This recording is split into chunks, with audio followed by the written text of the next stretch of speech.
Hello students, स्वागत है आपका स्टडीज अड्डा यूट्यूब चैनल पर कला की ऑनलाइन क्लासेस में।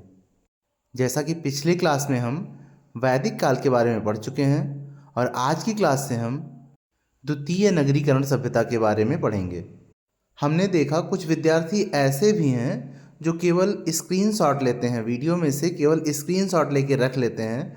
तो मैं उनको बताना चाहता हूं कि ऐसे विद्यार्थी अपने आप को तैयारी करने वाला न माने, क्योंकि तैयारी करने वाले विद्यार्थियों को स्क्रीनशॉट की ज़रूरत नहीं होती है। वे स्वयं का नोट बनाते हैं और आपको भी ज्ञात है कि स्क्रीनशॉट ली गई चीज़ें, अगर आपने 100 स्क्रीनशॉट लिए होंगे तो वहाँ पे 2-1 स्क्रीनशॉट ऐसे होते हैं जो पलट के देखे जाते हैं या जिनका काम आता है। बाकी स्क्रीनशॉट केवल स्क्रीनशॉट के लिए ही होते हैं, फोल्डर में सजाने के लिए ही होते हैं, उनका कोई उपयोग नहीं होता है। तो अगर आप स्क्रीनशॉट लेके और लगता है आपको कि आप तैयारी कर रहे हैं, तो आप एक भ्रम में हैं। आप कोई तैयारी नहीं कर रहे हैं, बस आप केवल कोटा पूर्ति कर रहे हैं, अपने मन को संतोष दे रहे हैं कि हाँ, मैं अभी तैयारी कर रहा हूँ। और ऐसे विद्यार्थी जो स्क्रीनशॉट के भरोसे परीक्षा निकालने का प्रयास कर रहे हैं, तो इतना भी आसान नहीं है टीजीटी की परीक्षा को निकाल लेना। उसके लिए थोड़ी मेहनत तो आपको करनी ही पड़ेगी। आपको क्लासेस देखनी पड़ेंगी, उनको समझना पड़ेगा, उनको मन में बैठाना पड़ेगा, बार बार चीज़ों को देखना पड़ेगा, तब जाकर कहीं आपके मस्तिष्क पटल पर इतनी पर्याप्त जानकारियाँ इकट्ठा होंगी कि आप परीक्षाओं को उत्तीर्ण कर सकें। यहाँ पर मैं पाषाण काल से शुरू करके एक क्रम से आपको क्लासेस दे रहा हूँ। पाषाण काल के बाद अब प्रथम नगरीय सभ्यता अर्थात हड़प्पा की सभ्यता एवं वहाँ पर प्राप्त साक्ष्यों तथा प्रमुख कला कृतियों के बारे में हमने पढ़ा।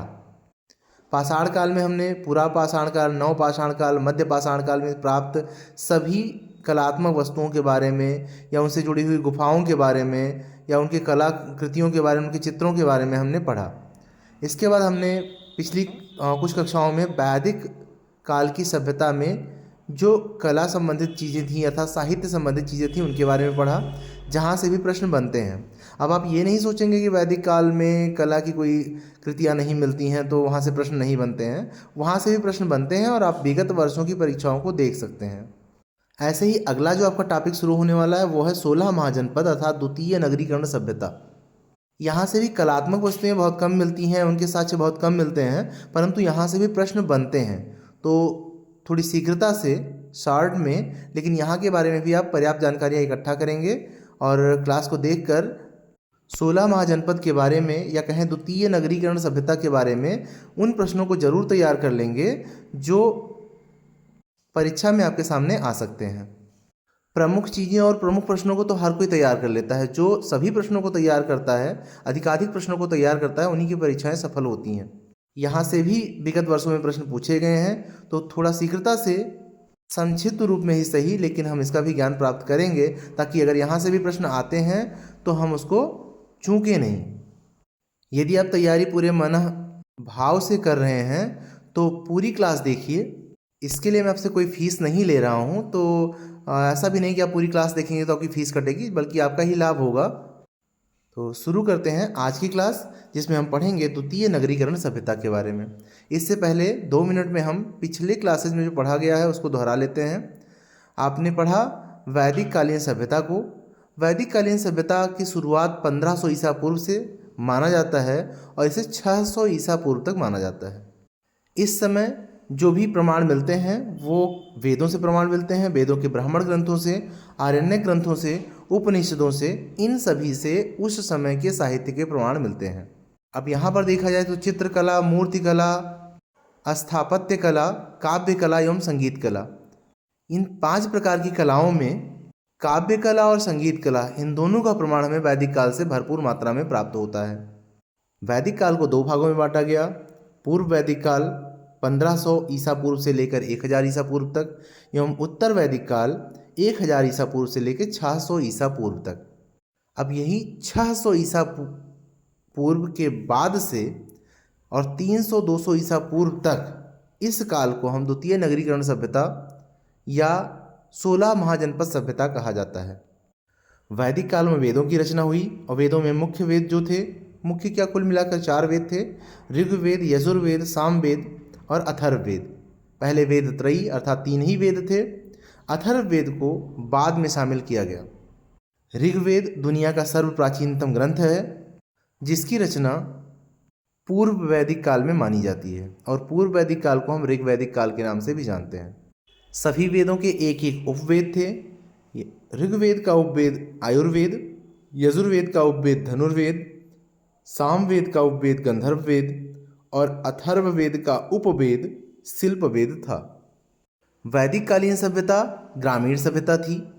इससे पहले हड़प्पा की सभ्यता जो थी वो प्रथम नगरीय सभ्यता थी। इसके बाद वैदिक कालीन सभ्यता अर्थात ग्रामीण सभ्यता आई। इसके पश्चात फिर से द्वितीय नगरीकरण सभ्यता आई, जिसे हम 16 महाजनपद के अंतर्गत पढ़ेंगे। अब यहाँ पर सबसे पहला प्रश्न बनता है कि 16 महाजनपदों का उल्लेख किस ग्रंथ में मिलता है, किस साहित्य में मिलता है, कहाँ से प्राप्त होता है। तो आप ध्यान रखेंगे कि 16 महाजनपदों का उल्लेख बौद्ध ग्रंथ के अंगुत्तर निकाय तथा जैन ग्रंथ के भगवती सूत्र नामक ग्रंथ से प्राप्त होता है। अर्थात दो साहित्य से हमें 16 महाजनपद की जानकारी प्राप्त होती है, जिनमें प्रथम कौन सा है, बौद्ध धर्म का अंगुत्तर निकाय और जैन धर्म का भगवती सूत्र। इन दोनों ग्रंथों से हमें 16 महाजनपद की जानकारी प्राप्त होती है। अब दो ग्रंथ हैं तो दोनों में थोड़ा सा अंतर प्राप्त होता है, अर्थात जो महाजनपद हैं उनके नामों में थोड़ा सा अंतर प्राप्त होता है, परंतु दोनों की जानकारी, दोनों में जानकारियाँ जो मिलती हैं उससे 16 महाजनपदों की पुष्टि होती है। अब यहाँ पर जो बौद्ध धर्म में नाम दिए गए हैं, अर्थात बौद्ध धर्म में जिनका बौद्ध धर्म के अंगुत्तर निकाय में जिनका नाम दिया गया है, जिन 16 महाजनपदों को वर्णित किया गया है, उन्हीं को सर्वाधिक मान्यता प्राप्त हुई। तो उन्हीं के बारे में हम बात करते हैं आगे। सबसे पहले हम जान लेंगे कि 16 महाजनपद थे कौन, उनके नाम जान लेंगे और उनकी राजधानियां जान लेंगे। यहाँ से प्रश्न बने हुए हैं, तो सबसे पहले 16 महाजनपद के नाम और उनकी राजधानी जान लेंगे हम। यह प्रश्न केवल कला में ही नहीं अपितु बहुत सारे प्रतियोगी परीक्षाओं में पूछे जाते हैं, तो यह आपके लिए अत्यधिक लाभदायक है। सबसे पहली राजधानी और महाजनपद कौन थे देखेंगे तो गांधार महाजनपद सबसे पहला महाजनपद और इसकी राजधानी थी तक्षशिला। गांधार महाजनपद और इसकी राजधानी थी तक्षशिला। दूसरा कुरु महाजनपद और इसकी राजधानी थी हस्तिनापुर या इंद्रप्रस्थ। अब कुरु वंश के बारे में आप जानते ही होंगे, पांडवों और कौरवों का नाम आपने सुना होगा, महाभारत की लड़ाई के बारे में आप जानते होंगे। महाभारत के युद्ध में दो पक्ष में एक पांडव पक्ष था और दूसरा कौरव पक्ष था, जिसमें घमासान युद्ध हुआ था। कौरवों को ही कुरुवंश कहा जाता था और कौरवों की राजधानी हस्तिनापुर थी। तो दूसरा महाजनपद कुरु, जिसकी राजधानी हस्तिनापुर या इंद्रप्रस्थ। तीसरा महाजनपद मत्स्य और मत्स्य की राजधानी थी विराटनगर। चौथे महाजनपद की बात करें तो कंबोज और कंबोज की राजधानी थी हाटक।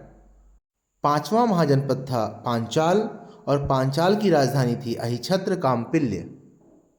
इन राजधानियों को एक बार फिर से देख लेंगे।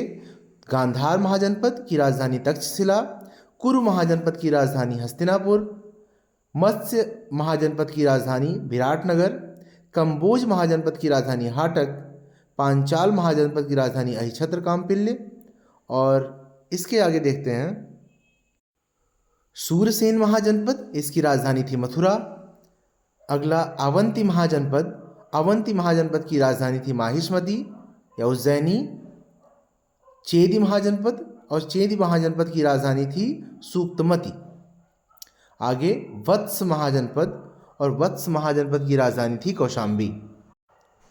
आगे काशी महाजनपद और काशी महाजनपद की राजधानी थी वाराणसी। इसके आगे कौशल महाजनपद और कौशल महाजनपद की राजधानी थी श्रावस्ती। अगला महाजनपद है मगध और मगध की राजधानी थी गिरिव्रज, राजगृह या पाटलिपुत्र। अगला महाजनपद है अंग महाजनपद और यहाँ की राजधानी थी चंपा। अगला महाजनपद है अस्मक, जिसकी राजधानी थी पोतन। अगला है वज्रसंघ और वज्रसंघ की राजधानी थी वैशाली। इसके बाद है मल्लसंघ और मल्लसंघ की राजधानी थी पावापुरी या कुशीनारा। एक बार फिर से सभी महाजनपद एवं उनकी राजधानियों को देख लेंगे। तो सबसे पहले गांधार महाजनपद, राजधानी तक्षशिला। कुरु महाजनपद, जिसकी राजधानी हस्तिनापुर या इंद्रप्रस्थ। मत्स्य महाजनपद, विराटनगर राजधानी। कंबोज की राजधानी हाटक। पांचाल महाजनपद की राजधानी अहिछत्र काम्पिल्य।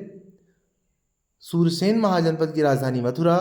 अवंती की राजधानी माहिष्मती या उज्जैनी, चेदी की राजधानी सूक्तमती, वत्स की राजधानी कौशाम्बी, काशी की राजधानी वाराणसी, कौशल की राजधानी श्रावस्ती, मगध की राजधानी गिरिव्रज राजगृह पाटलिपुत्र, अंग की राजधानी चंपा, अस्मक की राजधानी पोतन, वज्र संघ की राजधानी वैशाली और मल्ल संघ की राजधानी पावापुरी या कुशीनारा। अब बात करते हैं आगे की जानकारियों की। तो 16 महाजनपदों में से प्रथम जो 14 महाजनपद थे उन सभी में राजतंत्र चलता था, अर्थात वज्र संघ और मल्ल संघ को छोड़ दिया जाए तो बाकी सभी 14 महाजनपदों में राजतंत्र का सिस्टम था, अर्थात राजा का पुत्र ही राजा होता था। बाद के जो 2 महाजनपद हैं अर्थात वज्र संघ और मल्ल संघ, इन दोनों में गणतंत्र चलता था या गणतंत्र का सिस्टम था। तो याद रखेंगे वज्र संघ और मल्ल संघ इन दोनों महाजनपद में गणतंत्र का सिस्टम था। बाकी सभी 14 जो महाजनपद हैं गांधार, कुरु, मत्स्य, कंबोज, पांचाल, सूरसेन, अवंती, चेदी, वत्स, काशी, कौशल, मगध और अंग, अस्मक, इन सभी में राजतंत्र चलता था। इन सभी में भी मगध, कौशल, वत्स और अवंती ये प्रमुख थे, अर्थात ये प्रमुख महाजनपद थे जिनके बारे में आपको जानकारी प्राप्त करनी है और जो उस समय सबसे प्रसिद्ध महाजनपद थे या कहें सशक्त महाजनपद थे। उसमें सबसे सर्वप्रथम मगध, कौशल, वत्स और अवंती, ये चारों काफ़ी शक्तिशाली महाजनपद थे। इन 16 महाजनपदों की स्थिति के बारे में बात करें तो इनमें से 15 महाजनपद सभी के सभी उत्तर भारत में थे कि एकमात्र एक महाजनपद जिसका नाम अस्मक था वो गोदावरी नदी के किनारे स्थित था और गोदावरी नदी में दक्षिण भारत में बहती है, वहाँ पे गोदावरी नदी के किनारे स्थित था। तो याद रखेंगे कि एकमात्र एक महाजनपद जिसका नाम अस्मक था वो गोदावरी नदी के किनारे दक्षिण भारत में स्थित था। बाकी 15 महाजनपद थे जो थे बाकी के वो सभी के सभी उत्तर भारत में स्थित थे। अब इन सभी महाजनपदों में सर्वाधिक शक्तिशाली महाजनपद जो था वो था मगध, अर्थात जितने 14 आपके राजतंत्र वाले थे 14 महाजनपद जो कि राजतंत्र का पालन करते थे उनमें सबसे शक्तिशाली महाजनपद मगध महाजनपद था। और गणराज्यों में बात करें तो लिच्छवी दोनों गणराज्य वज्र संघ और मल्ल संघ में लिच्छवी सबसे शक्तिशाली थे। इन सभी महाजनपदों के बारे में हम नहीं पढ़ेंगे क्योंकि यहाँ सभी से प्रश्न नहीं पूछे जाते हैं।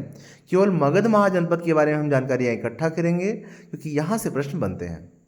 बाकी सभी को पढ़ना एक तरह से केवल और केवल हिस्ट्री हो जाएगा और हमें जिसके बारे में जानकारी प्राप्त करनी है वो है मगध महाजनपद, तो इसी के बारे में हम जानकारी प्राप्त करेंगे। आगे देखते हैं मगध महाजनपद।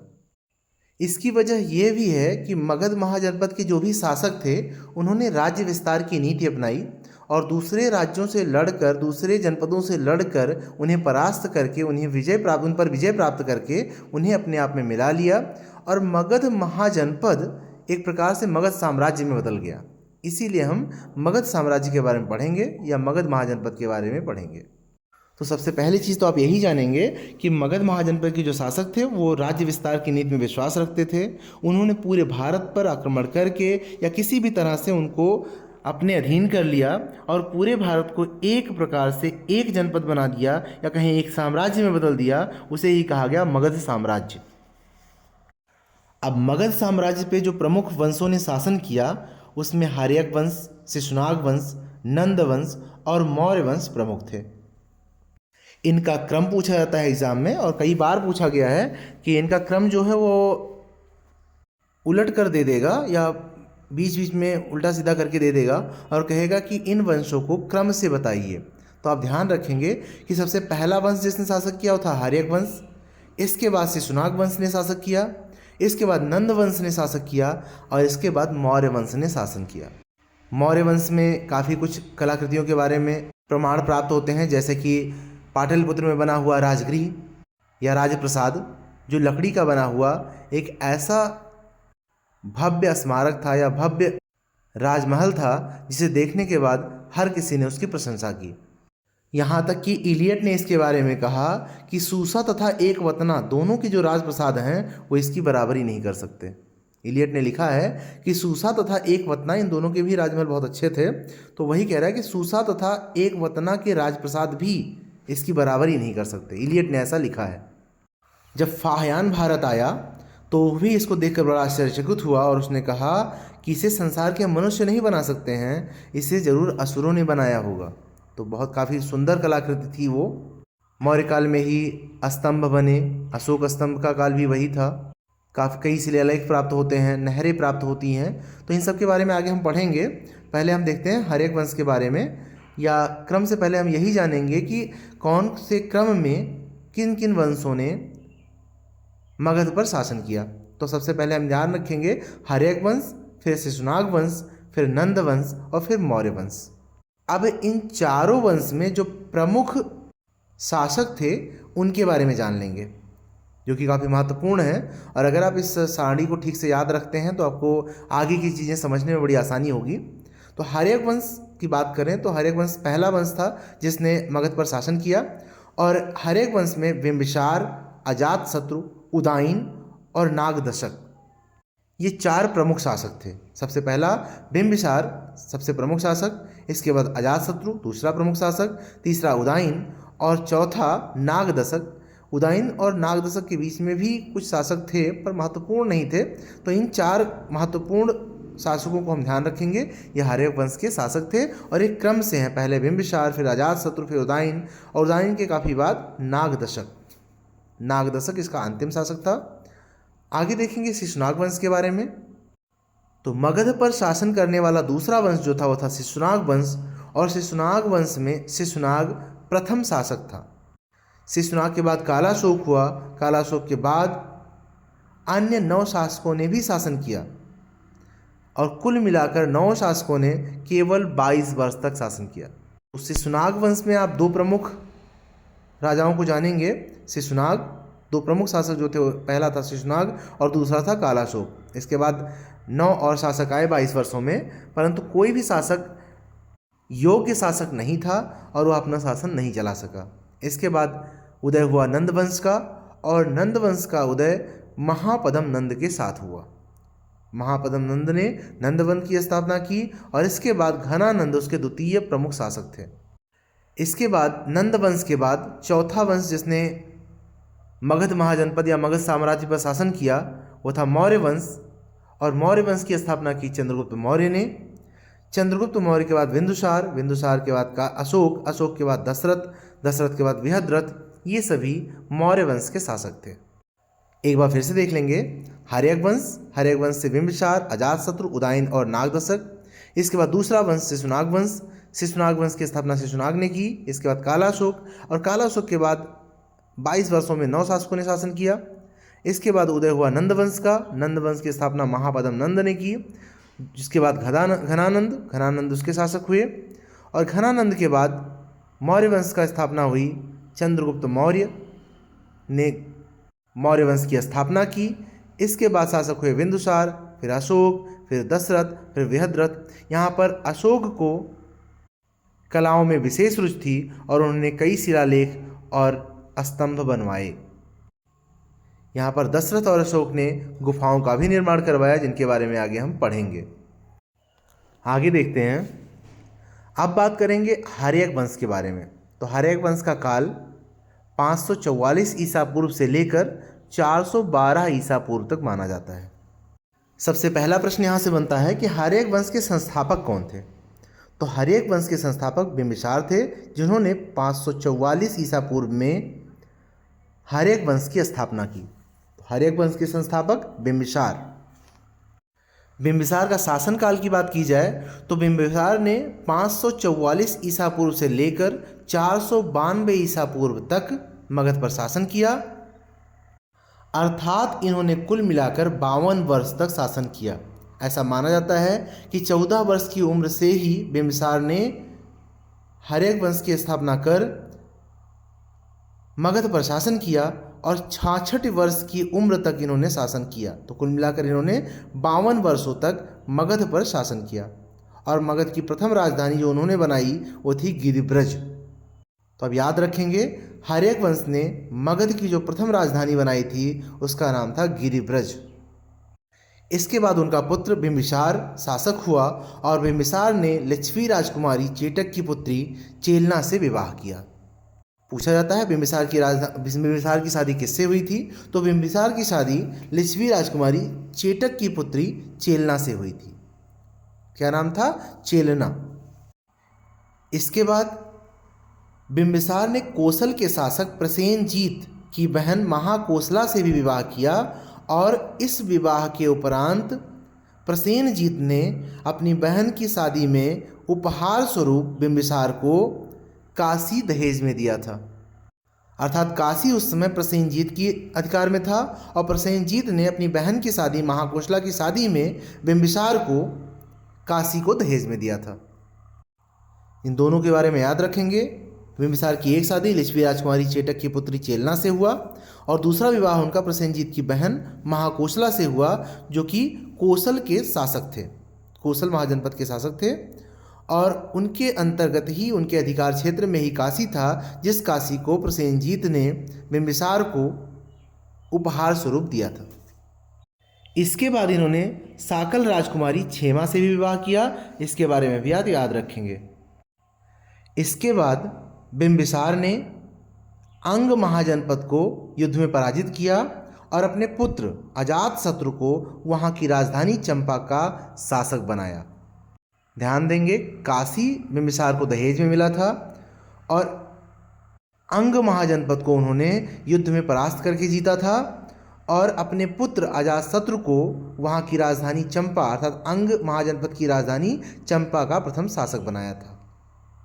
यहाँ से एक व्यक्ति के बारे में और प्रश्न बनता है, वो है जीवक। जीवक कौन थे? तो आप ध्यान देंगे कि जब उन्होंने चंपा का शासक अजातशत्रु को बनाया अर्थात अंग महाजनपद पर विजय प्राप्त की, तो वहाँ के एक वास्तुकार महागोविंद थे, जिनको वो अपने पास ले आए, अपने राज्य में ले आए। वहीं से उन्होंने जीवक को भी लाया। जीवक एक चिकित्सक थे और जीवक जो थे वो बाल रोग विशेषज्ञ थे। जीवक ने बाद में तक्षशिला में अध्ययन भी किया था। तो जीवक के बारे में भी प्रश्न पूछे गए हैं, आप याद रखेंगे। जीवक कौन थे? बाल रोग विशेषज्ञ थे अर्थात एक चिकित्सक थे। और जब अंग महाजनपद पर बिंबिसार ने विजय प्राप्त की और अपने पुत्र अजातशत्रु को चंपा का शासक बनाया, तो वहाँ से वो महागोविंद को और जीवक को, महागोविंद जो कि वास्तुकार थे और जीवक जो कि चिकित्सक थे, उन दोनों को अपने साथ ले आए, जिसमें जीवक ने तक्षशिला से अध्ययन किया था और वो एक बाल रोग विशेषज्ञ थे। जीवक का वर्णन मिलता है कि जीवक ने महात्मा बुद्ध और अवंत के शासक चंडप्रद्योत की चिकित्सा की थी, जिससे चंडप्रद्योत बिंबिसार के मित्र बन गए थे। अर्थात जीवक को बिंबिसार ने अवंत के शासक चंडप्रद्योत की चिकित्सा के लिए भेजा था और वो उपचार से स्वस्थ हुए। इसके बाद उन्होंने बिंबिसार से मित्रता कर ली। हर्यक वंश के संस्थापक बिंबिसार ने अपनी राजधानी गिरिब्रज में बनाई थी, लेकिन इसके बाद जब बिंबिसार महागोविंद के संपर्क में आए तो उन्होंने अपनी राजधानी राजगृह को बनाया और राजगृह के वास्तुकार जो थे वो महागोविंद थे। अब जीवक के बारे में आप जान लेंगे कि उन्होंने महात्मा बुद्ध और अवंती के शासक चंद्रप्रद्योत की चिकित्सा की थी, और महागोविंद के बारे में जानेंगे कि वो वास्तुकार थे और उन्होंने बिंबिसार की द्वितीय राजधानी राजगृह का निर्माण किया, अर्थात वो राजगृह के वास्तुकार थे। आगे बात करते हैं अजातशत्रु के बारे में। तो अजातशत्रु का शासनकाल 492 ईसा पूर्व से 460 ईसा पूर्व तक था। अजातशत्रु बिंबिसार के पुत्र थे, जैसा कि आप जानते ही हैं, और बिंबिसार के समय अजातशत्रु चंपा का शासक था। ये भी आप जानते हैं कि जब बिंबिसार ने अंग महाजनपद पर विजय प्राप्त की तो वहाँ की राजधानी चंपा का शासक उसने अजातशत्रु को बनाया था। अब अजातशत्रु के एक चचेरे भाई थे देवदत्त। देवदत्त ने अजातशत्रु को उकसाया उनके पिता के लिए, बिंबिसार के प्रति अजातशत्रु को उकसाया और उकसाने का परिणाम ये हुआ कि अजातशत्रु ने बिंबिसार की हत्या कर दी और पूरे मगध राज्य को अपने अधीन कर लिया। तो ध्यान रखेंगे कि अजातशत्रु ने अपने पिता बिंबिसार की हत्या करके मगध का राज्य अपने अधीन कर लिया था। और ऐसा उन्होंने कैसे किया था?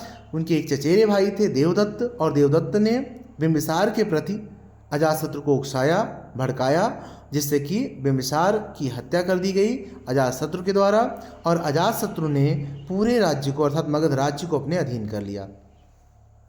और अजातशत्रु का एक नाम और है कृणिक, उन्हें कुणिक नाम से भी जाना जाता है।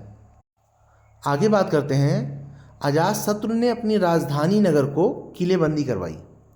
मतलब सुरक्षा की दृष्टि से अजातशत्रु ने अपने राजधानी की किलेबंदी करवाई थी। यह आप ध्यान रखेंगे, जो कि कला के अंतर्गत ही आता है। उसने 2 अस्त्र भी बनवाए थे और दोनों अस्त्रों के नाम क्रमशः रथमूलक और शिलाकंटक थे। उसने अपनी सुरक्षा के लिए 2 कार्य किए। अजातशत्रु ने सुरक्षा के लिए 2 प्रमुख कार्य किए। एक तो उसने अपने राजधानी नगर की किलेबंदी करवाई और दूसरा उसने 2 अस्त्र बनवाए जिनके नाम क्रमशः रथमूलक और शिलाकंटक थे। जब बिंबिसार की मृत्यु हो गई, या यूँ कहें कि अजातशत्रु ने बिंबिसार की हत्या कर दी, तो कौशल के शासक प्रसेनजीत ने काशी प्रांत को अजातशत्रु से वापस लेना चाहा था। जब प्रसेनजीत के जीजा अर्थात बिंबिसार की हत्या हो गई, अजातशत्रु ने अपने पिता की हत्या कर दी, तो पिता की हत्या की बात सुनकर अजातशत्रु की मनः स्थिति को जानकर, उसके कर्मों को जानकर काशी के प्रांत को प्रसेनजीत ने वापस लेने की कोशिश की और इसके परिणाम स्वरूप दोनों में युद्ध हुआ और युद्ध में प्रसेनजीत ही पराजित हुए, अजातशत्रु विजयी हुआ। अजातशत्रु जो कि अपने पिता के मृत्यु का कारण बना था, अपने पिता की हत्या कर दी थी, उससे जब अजातशत्रु से जब प्रसेनजीत ने अपना राज्य या यूँ कहें कि काशी का क्षेत्र वापस लेना चाहा, तो प्रसेनजीत और अजातशत्रु में युद्ध हुआ। परिणाम स्वरूप प्रसेनजीत ही पराजित हुआ। अब यहाँ पराजित होने के बाद प्रसेनजीत ने दोबारा से संबंध जोड़ा और अपनी पुत्री का विवाह वजीरा, उनकी पुत्री का नाम था वजीरा, तो वजीरा का विवाह अजातशत्रु से कर दिया, बिंबिसार के पुत्र अजातशत्रु से कर दिया। ध्यान देंगे, काशी के क्षेत्र के लिए अजातशत्रु और प्रसेनजीत में युद्ध हुआ। युद्ध के परिणाम स्वरूप प्रसेनजीत परास्त हुए और प्रसेनजीत ने अपनी पराजय के पश्चात अपनी पुत्री वजीरा का विवाह अजातशत्रु से कर दिया। इसके पश्चात अजातशत्रु ने वैशाली पर आक्रमण किया और उसको परास्त करके उस पर अपना अधिकार कर लिया। यहीं से उनके द्वारा बनवाए गए दोनों अस्त्रों का उल्लेख मिलता है, जिसमें प्रथम था रथमूलक और दूसरा था शिलाकंटक। इन दोनों अस्त्रों का प्रयोग सर्वप्रथम यहीं से प्रमाण प्राप्त होते हैं उनके प्रयोग का। उन दोनों अस्त्रों के प्रयोग का प्रमाण सर्वप्रथम इसी युद्ध से प्राप्त होते हैं। आगे देखेंगे, अजातशत्रु के शासन के 8वें वर्ष में अर्थात 883 ईसा पूर्व में प्रथम बौद्ध संगीत का आयोजन किया गया था। सभी बौद्ध संगीतियों के बारे में हम आगे पढ़ेंगे। फिलहाल हम यहाँ पर देखेंगे कि अजातशत्रु के शासनकाल के 8वें वर्ष अर्थात 883 ईसा पूर्व में प्रथम बौद्ध संगीत का आयोजन हुआ था और इसमें लगभग 500 लोगों ने भाग लिया था। अर्थात प्रथम बौद्ध संगीत में लगभग 500 लोगों ने भाग लिया था और इन्हीं 500 लोगों के भाग लेने की वजह से इसे पंचशतिका नाम से भी जाना जाता है। प्रथम बौद्ध संगीत को पंचशतिका नाम से भी जाना जाता है। क्यों जाना जाता है? अगर आपसे प्रश्न पूछा जाए कि प्रथम बौद्ध संगीत को पंचशतिका नाम से क्यों जाना जाता है, तो आप उत्तर देंगे कि इस प्रथम बौद्ध संगीत में 500 लोगों ने भाग लिया था, इसीलिए इसे पंचशतिका नाम से भी जाना जाता है। आगे देखेंगे इसका आयोजन कब हुआ, तो इसका आयोजन 883 ईसा पूर्व में हुआ था, अर्थात अजातशत्रु के शासनकाल के 8वें वर्ष में इसका आयोजन हुआ था। उदायन के बारे में तथा अगले वंशों के बारे में हम अगली कक्षाओं में पढ़ेंगे। मिलते हैं अगली क्लास में। धन्यवाद।